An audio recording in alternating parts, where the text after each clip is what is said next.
And I will open it up for you to pose some questions in a minute, but this is a rare opportunity for us to press questions that very much occupy the Institute for Christian and Jewish Studies. And these are questions that we are wrestling with at our organization and that I think our larger community needs to address sooner or later.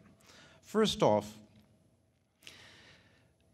De Bruamet was crafted by a group of Jewish theologians pressing the Jewish community to re-examine its assumptions about Christianity and to recognize the importance not just of social justice, but the importance of theological engagement with Christianity. And there was a fair amount of pushback on this. Some said, what do you mean claiming that Christians and Jews worship the same God? Some felt that there was a pass given to the Christians in terms of the refusal to acknowledge the relationship or the very explicit links between Nazism and the history of Christian anti-Judaism. Some felt that the way in which this document was going to play out was synthetic and going to lead to a blending or a kind of whittling away of the distinctive character of the Jewish community. So I'm wondering if you could speak to, are the concerns and issues, the resistance, the defensiveness that was sometimes that had greeted de Bruamet, do they remain lively issues for the Jewish community today? And are there issues or concerns that need to be raised vis-a-vis de Bruamet that would press the Jewish community to take another step or to consider other challenges that have yet to be explored adequately? So as I said at the opening, I think de Bruamet was a very important milestone. But in some ways, it was more important for Christians than it was for Jews. I think, in a way, it responded to a profound desire, and I could see by the way it was received within Christian quarters, by the way that the Vatican referred to it, Cardinal Casper in his presentations, the Archbishop of Canterbury, that there was this great desire within the Christian world making these new inroads to rediscover Jewish sources and to clean up its act and eliminate all the nasty skeletons in the closet, that there should be some greater reciprocity on the Jewish side. And therefore, the fact that this document came out and the fact that it was done with substantial funding and appeared in major newspapers in the New York Times and other newspapers meant that it got the coverage that perhaps other efforts wouldn't have. For example, there was a very, in my opinion, important document that was promulgated by the International Council of Christians and Jews, that is headquartered in Heilbrunn, called Jews and Christians Towards a Better World, in which there are passages in which Jewish rationales, impulses, and reasons for engagement with Christianity were articulated utilizing classical rabbinic sources, or I should say medieval and late medieval sources, something which was actually lacking in de Bruamet. But the reason that people never talked about it is because nobody bothered to gather the money in order to be able to advertise it and to give it the exposure and therefore the visibility that de Bruamet, that was part of the importance of de Bruamet. In my opinion, I believe that the arguments against de Bruamet are fallacious and disingenuous. I think that I also think that there is good reason, well, I'll come back to that one in a moment. Let me first of all explain why I think those arguments are disingenuous and fallacious. Anybody who thinks that all Jews have the identical concept of God is living in cloud cuckoo land. There isn't one Jewish concept of God. In fact, within the course of Jewish history, there have been Jewish philosophers amongst our greatest who have been excoriated and condemned by others precisely over those issues, most notably of all Maimonides, whose books were burnt by the rabbis of southern Provence because they considered these ideas to be heretical. We have actually prided ourselves, despite those unfortunate episodes, generally of having an enormous diversity with regards to theological perceptions. Where Judaism demands its conformity is not so much doctrinally, but with regards to praxis. That's why actually the term orthodoxy is an incorrect term. The normative criterion within Jewish tradition is halakha, the corpus of Jewish tradition.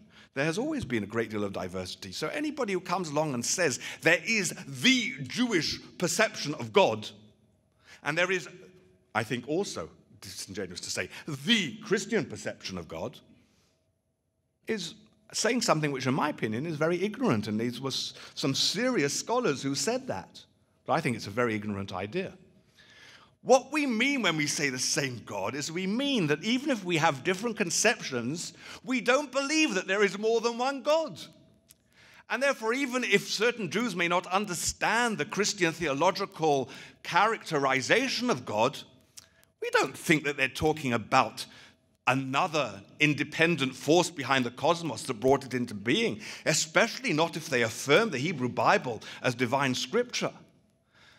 Therefore, I find the argument both fallacious, as I say, and disingenuous. The idea that some other, I would say, a more respectable argument, but also an argument I reject, that Christianity must bear the burden for the tragedy of the Shoah, I think is also an unfair comment.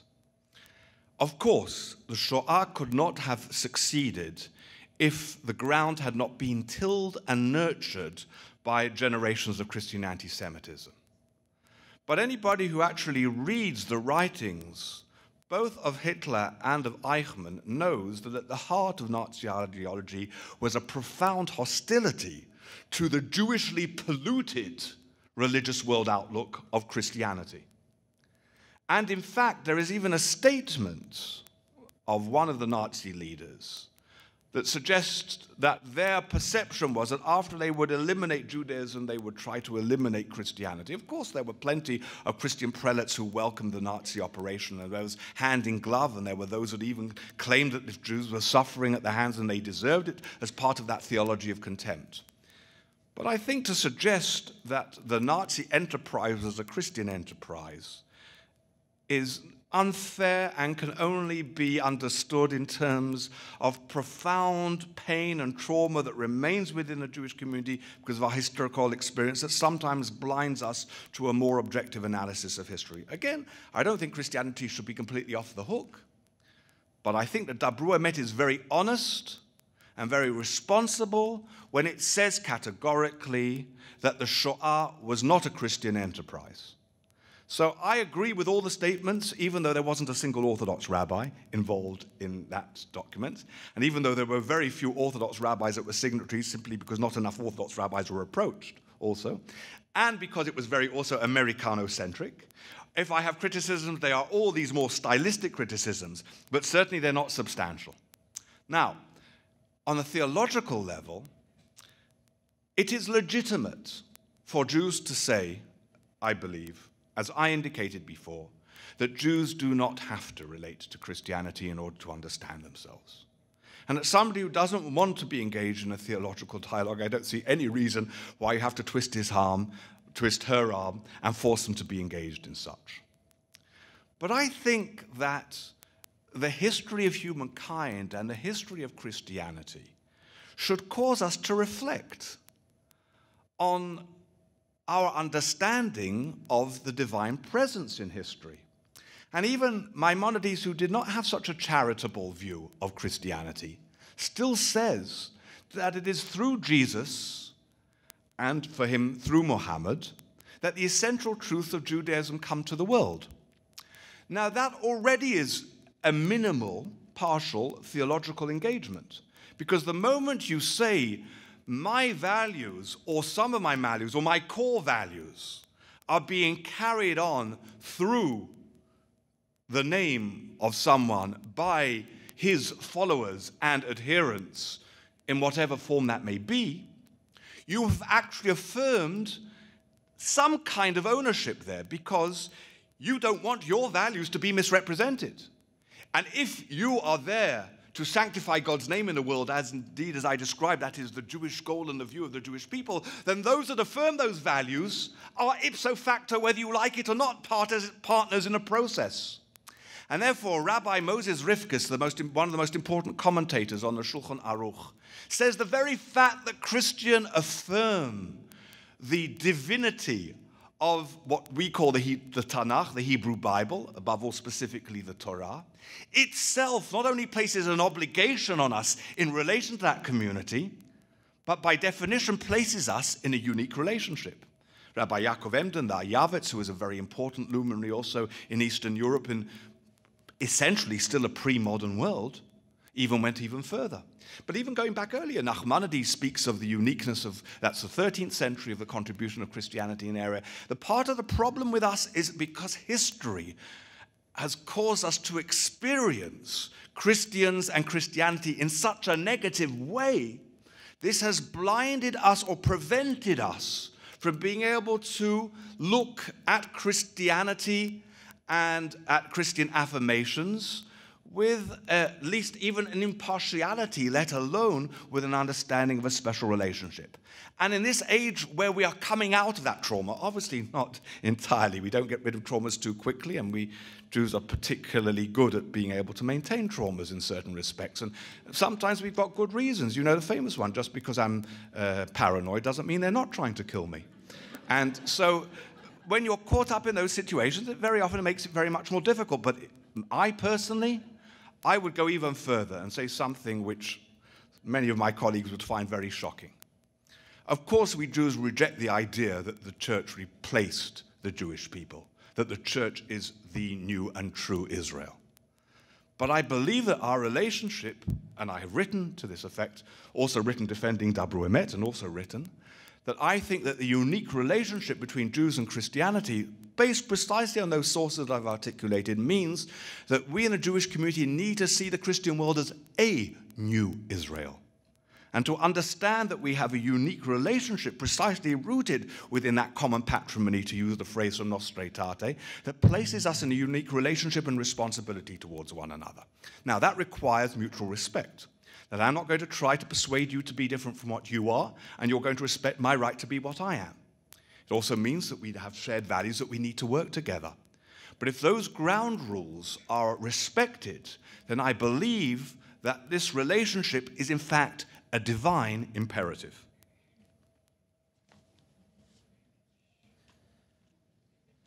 So, David, there are a number of folks that suggest that the Institute for Christian and Jewish Studies has become an anachronism, in the sense that we are not engaging Islam in a more robust way.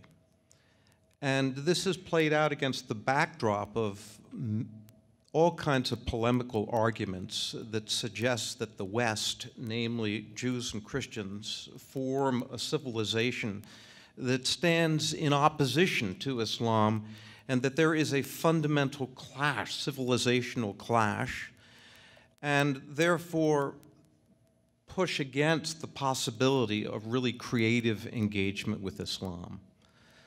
Can you comment on what are the challenges and possibilities, what are the risks and dangers of an organization that has concentrated its energy very much on Christian-Jewish relations? I mean, it does take a fair amount of chutzpah to try to unravel 2,000 years of complex history.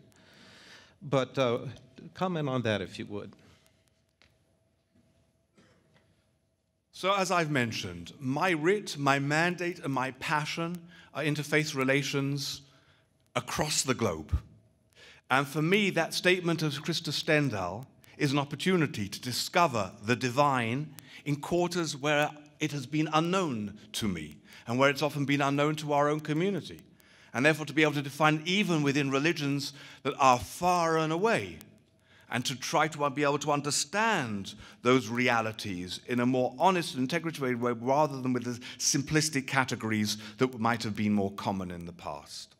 But let me reiterate again that I believe that there is a unique relationship between Christians and Jews, and that we must not sacrifice this on the altar of other important relationships.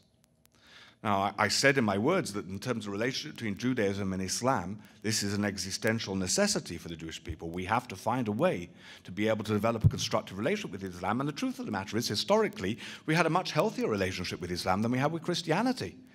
Our relationship was never as chronic and as neuralgic with Islam as it was with Christianity. And if we've managed to overcome that tragic relationship and transform alienation and even hostility into brotherhood and friendship and partnership, then there is no relationship that is not capable of being transformed. So let me just summarize, actually, part of my initial presentation, which is to say that not only have many interfaith relationships been facilitated by the transformation that has taken place in Jewish-Christian relations, but very often it's Jewish-Christian relations that can serve to enable certain encounters to take place.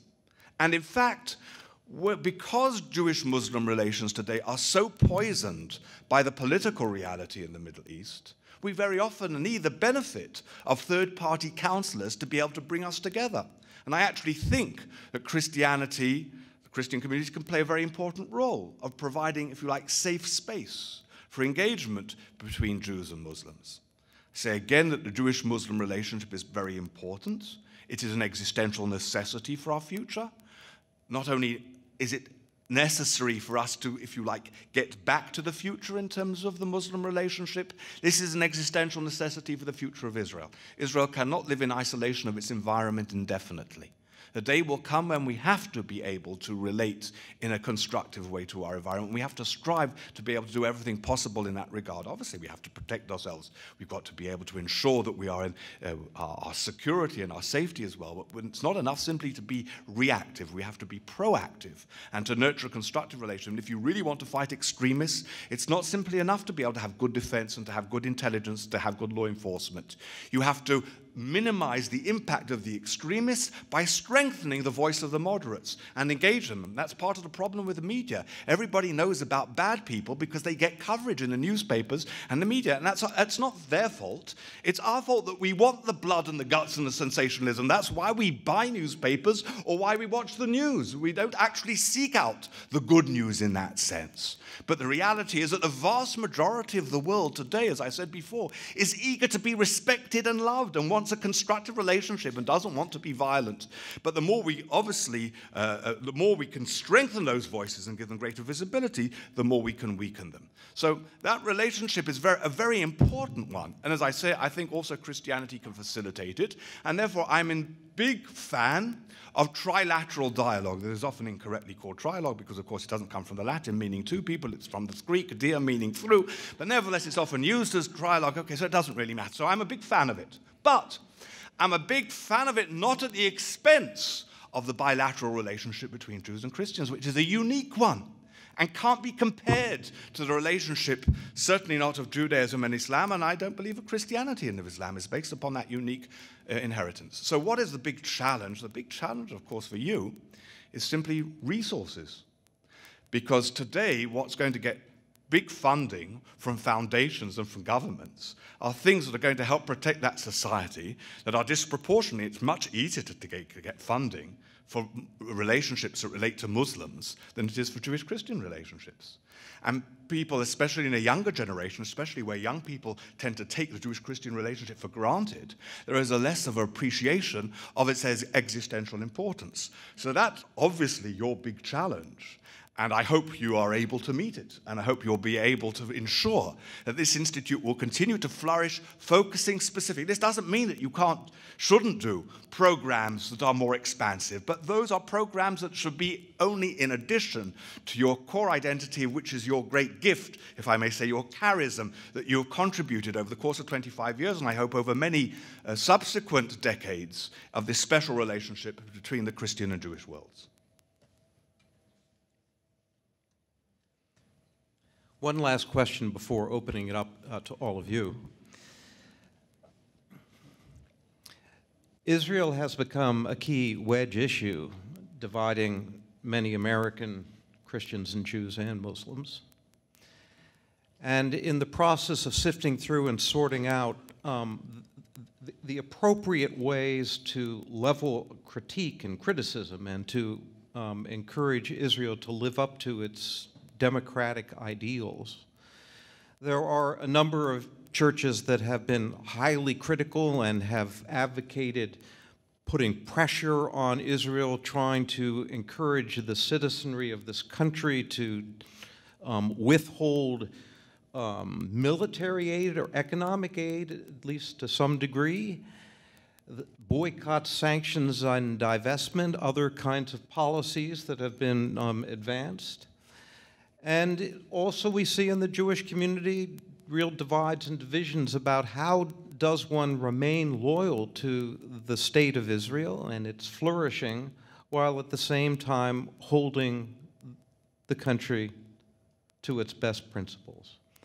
So the question has to do with what do you think is the role for American religious communities to play vis-a-vis that larger American policy and practices with respect to the Palestinian-Israeli impasse? So this, of course, is a full lecture and an separate evening's discussion. So I'll try to find a succinct way to come to the points. Many of you will be familiar with a document that was composed by Christian Arabs addressing the Israeli-Palestinian situation, Christian Arabs in the Holy Land, addressing the conflict that is known as the Palestine-Kairos document.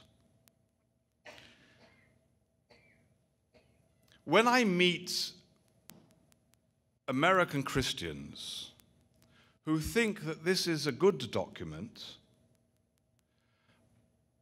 I first of all, and of course with any Christian who would think it's a good document, I seek to point out to them the passages within it which I think are highly problematic. The language of the document, in my opinion, indulges in what we would call supersessionary language.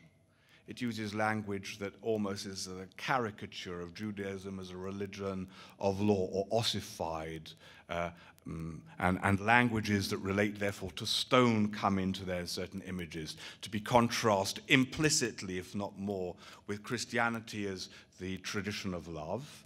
There are references, I think, the select scriptural references are very problematic, and I think it's a theologically problematic document.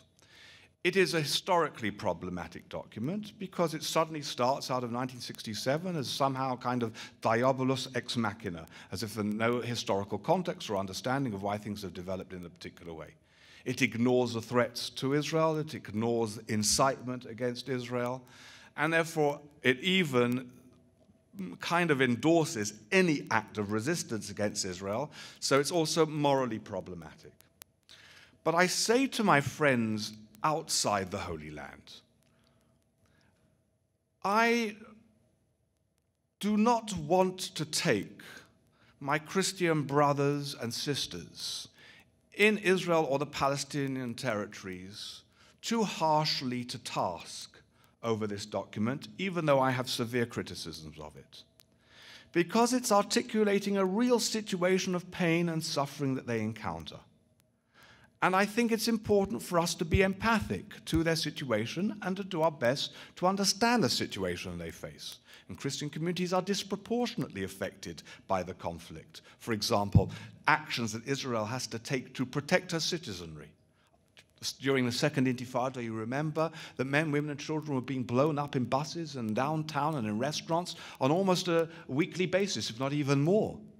And Israel, therefore, had an obligation to protect itself against such terrorists' threats to its well-being, even if the vast majority of Palestinians are not terrorists and are not seeking to be able to cause pain and suffering upon Israeli society, but the society has to protect it even if there's a small minority, because a small minority can do, as it did do, a terrible amount of damage. And therefore, I believe that the right of Israel to build a separation barrier is actually a moral responsibility for its own protection of its society. Tragically, the separation barrier and the checkpoints and an enormous one between Jerusalem and Bethlehem, disproportionately affect Christians. Because actually they cut precisely through their own neighborhoods, because Christian communities live precisely on that seam and that interface. In addition, they are disproportionately in the tourist trade, so when there are security problems, their livelihoods are affected. And they are more mobile. Often the Christians are referred to as the Jews of the Middle East because they have communities where they travel to and they immigrate more easily. And in certain places in Latin America where you will find more Christian Arabs than in their original villages within the Holy Land. And therefore this is also a source of concern to Christianity in the Holy Land, whether there's real future, at least within those communities. Very different situation for up in the Galilee, where you have flourishing Christian communities that see themselves as part and parcel of Israeli society. But in the Jerusalem, Bethlehem, and Ramallah areas, there are real problems that they face, and I think it's important for us to be sensitive to that. But those of you who sit in the comfort of your armchairs in the United States of America or in Scandinavia, you have responsibility to at least to look upon the situation with a greater degree of integrity and responsibility. And you have responsibility actually to ask yourself the real question, which isn't, how do I pander to the needs of a particular document or a particular call, but how do I best really serve their interests? Now, let me connect that with something else by saying, everybody in the Middle East thinks that they are the victim. And everybody in our part of the world believes that they are threatened. And each one has good reasons for being able to see themselves according to the way they do see themselves, because we all see ourselves in different paradigms. Palestinians see themselves as vulnerable in the face of what they see of Israeli power and might. Israel sees itself as surrounded by a sea of hostility in which often it perceives Palestinians as a fifth column. The Arab world sees itself as a victim of Western imperialism, colonialism, consumerism, globalization, whatever. Everybody thinks that if they're in a mess, it's somebody else's fault. And nobody looks in the mirror and say, well, maybe I can take some kind of responsibility for this in this particular way.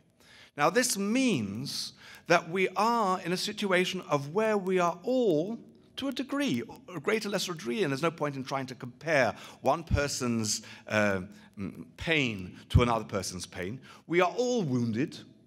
We are all traumatized. We are all vulnerable in this particular context. Now, in that situation, the worst thing you can do is to compound a zero-sum mentality, at which the assumption on everybody's part is that what's good for the other must be bad for me. That is going to guarantee that the situation will get worse. If you really care about the well-being of Palestinians, then you need to care for the security of Israel. And if you really care for the flourishing of Israel, then you need to care for the dignity of Palestinians. Only when both challenges are genuinely addressed will each side be able to truly flourish. Now, how do we do that in this impossible situation where there is a political impasse and it doesn't seem to be at the moment that there's any way out of it? One thing you must not do is to be able to point the finger exclusively at one side, and certainly not to utilize theological language to try to demonize a party in the process of the conflict. Then all you will guarantee is that those that you are pointing the finger at will be convinced that not only are you of ill will, but you are also part of their problem. And therefore you guarantee a greater alienation.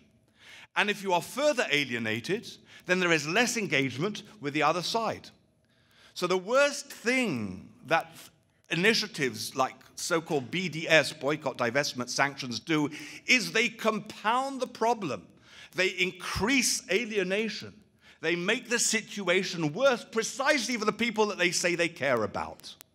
If you don't want to contribute to the zero sum, you need to break it and therefore contribute to a win-win approach, which means contributing to all initiatives and being engaged in initiatives that bring Israelis and Palestinians together, that work together for peace and reconciliation and mutual respect. There are wonderful initiatives. There are cooperation, for example, between the Lutheran Hospital, Augusta Victoria, and Hadassah. amazing work between doctors and efforts together. There is work done between the Anglican Church in terms of youth groups called Kids for Peace, bringing Israeli and Arab kids together. My wife actually co-directs at the Office of Search for Common Ground together with the Palestinian Colleague, which is part of the largest world conflict resolution organization, working in areas of developing leadership and therefore bringing younger generations of Palestinians and Israelis together. There's the Perez Center that does all kinds of work. There's no shortage. You can go online and see tons of it. If you really care, then you will support those organizations and those initiatives. But let me say one additional thing, and that is, there is a conflict in the Middle East, and it's good that people care about the parties. I want them to care about everybody in that particular situation. But it's not the only conflict in the world. And it's certainly not the worst conflict in terms of the quantity of suffering or the numbers of people dying or the degree of oppression or let alone the degrees of persecution of people. On the contrary, the situation in the Middle East is a tragic situation, but no Israeli, certainly no Israeli government or military official is taking steps because they want Palestinians to suffer because they are Palestinians. No actions that Israel takes to protect itself on the basis of its security are based on ethnic or racial prejudice. Any suggestion that there is a parallel between this situation and apartheid simply shows that somebody doesn't know what apartheid was. But leave apartheid aside. There are areas, I mean, there happen to be, nearly 100,000 people who have died in Syria. This should be a source of concern. It should also be a source of concern that there are major governments in the world that are taking certain stands and positions that are exacerbating the suffering in Syria. There are parts of the world where human rights offenses are on a massive scale. Anybody who doesn't know about the Falun Gong, F-A-L-U-N-G-O-N-G, should go and Google and see what's happening to them in China. I mean, there are massive situations of gross human rights offenses that make anything, even the worst events within the Israeli-Palestinian context, pale into insignificance. If people are getting onto the barricades over all those issues, and they include the Palestinian issue as well, then I can respect it. But if they ignore all those issues and are focusing exclusively on the Palestinian issue, then doesn't it beg the question and suggest that maybe there's something a little more nefarious behind their motives than purely the good well-being and the health and the future of the communities that live in the land?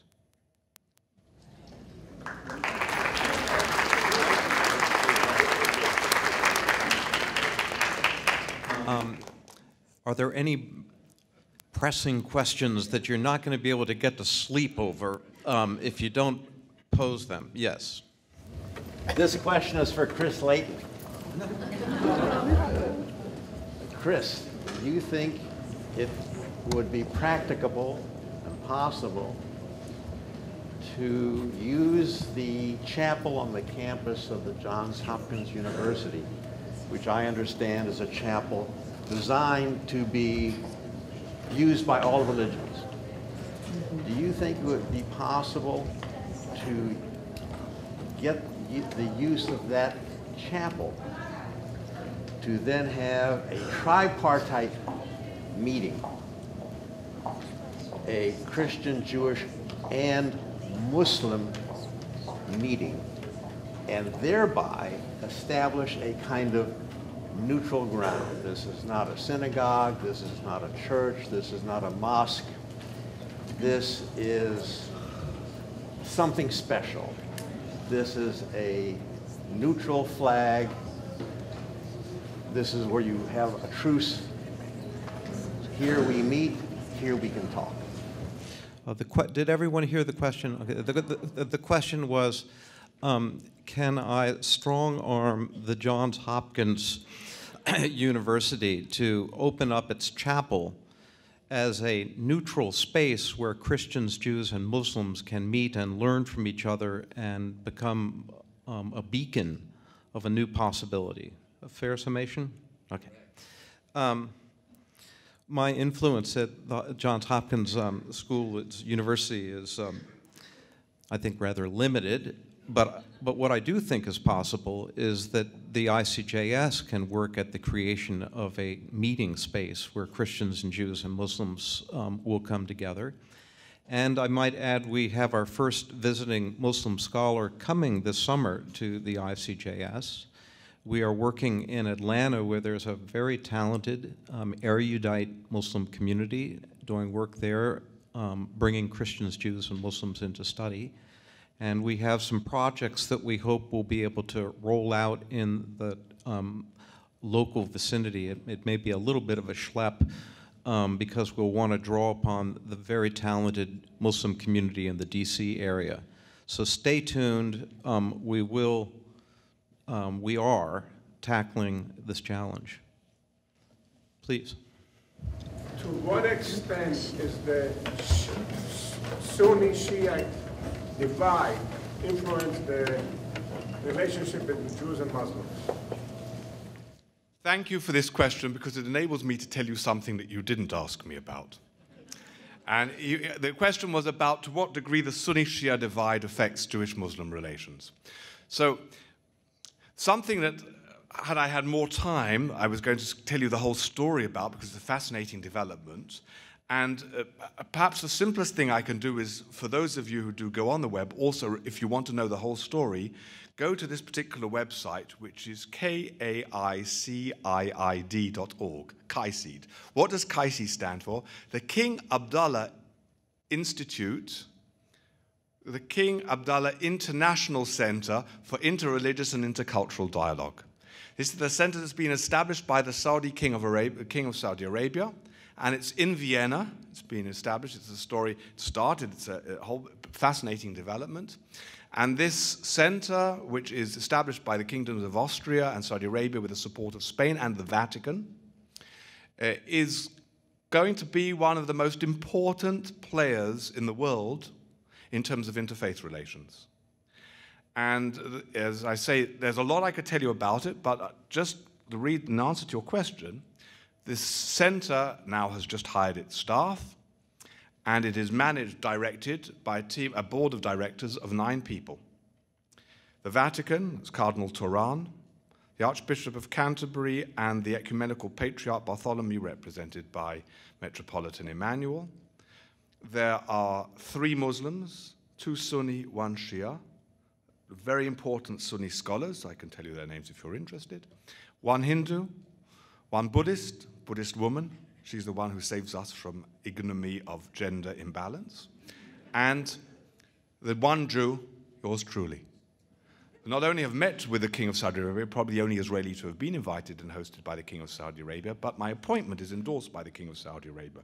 What's behind it is a fascinating thing, and what are the motives and the interests? It's very complex. But the interesting thing is I want to tell you that the Shia on the board was the Minister of Culture under Khatami, and is a Hebrew scholar, and is a great lover of the Jewish people. Even a little incident of when there was a lot of skepticism about this center because it's coming from Saudi Arabia. After all, there isn't pluralism in Saudi Arabia, so what's it doing in interfaith relations? Of course, the king said precisely to the Vatican that we want, through interfaith engagement, we can change things in Saudi Arabia. And I think the Vatican have bought the argument. At least they put the Saudis on notice to be able to prove within a matter of a few years in that regard. But in because there was skepticism, they brought us, all of the Board of Governors, to meet with journalists, especially the Austrian journalists, but European journalists. And of course, most of the questions were about Saudi Arabia, but one journalist asked whether there was any tension between the Sunni and the Shia members of the board.